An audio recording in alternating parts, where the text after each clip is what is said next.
Hey there, Mary Farias here with 5 minutes is better than nothing, a personal development. We're studying my book, How to Study Napoleon Hill's Think and Grow Rich. And we are beginning chapter 10 today, The Power of the Mastermind. Let me just say that this chapter changed my life. So I'm going to start reading here. The Power of the Mastermind, the Driving Force. The ninth step toward riches. Power is essential for success in the accumulation of money.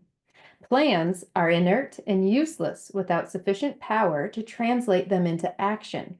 This chapter will describe the method by which an individual may attain and apply power. Power may be defined as organized and intelligently directed knowledge.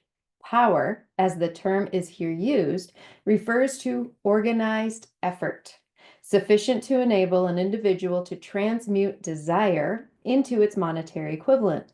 Organized effort is produced through the coordination of effort of two or more people who work toward a definite end in a spirit of harmony.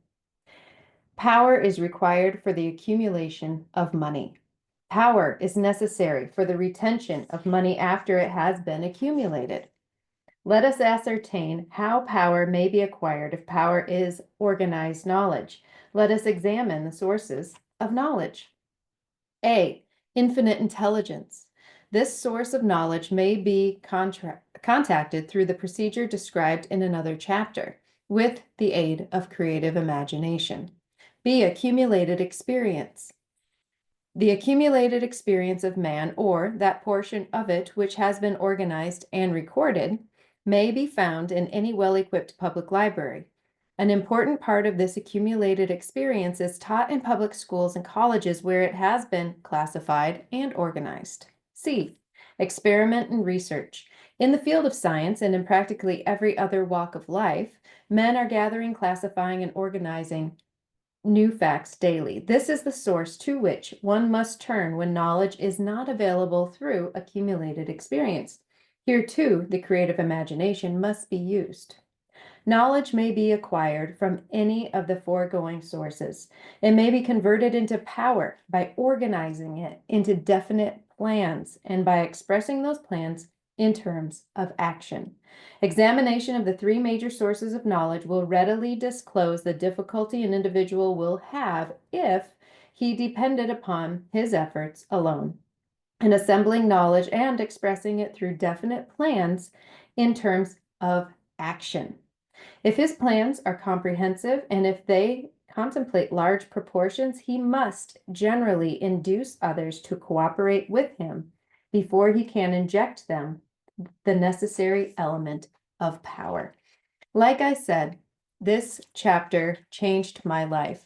I was studying one day and I was I was thinking, why haven't I gotten what I want yet? Why haven't I achieved that goal yet? And I began reading this chapter and I had this intuitive hit that said, Mary, you're not doing it all. You're not masterminding.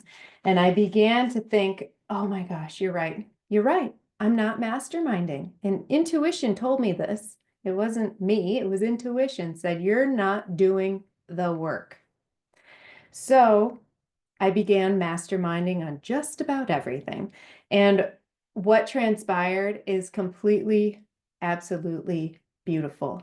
I was one of those people, and I don't know if you are, if you can relate to this, but I was one of those people ever since I was a kid in school who hated to work with other people. And the reason is because I really wanted a good grade and I didn't want anybody to take me down and bring me down with them.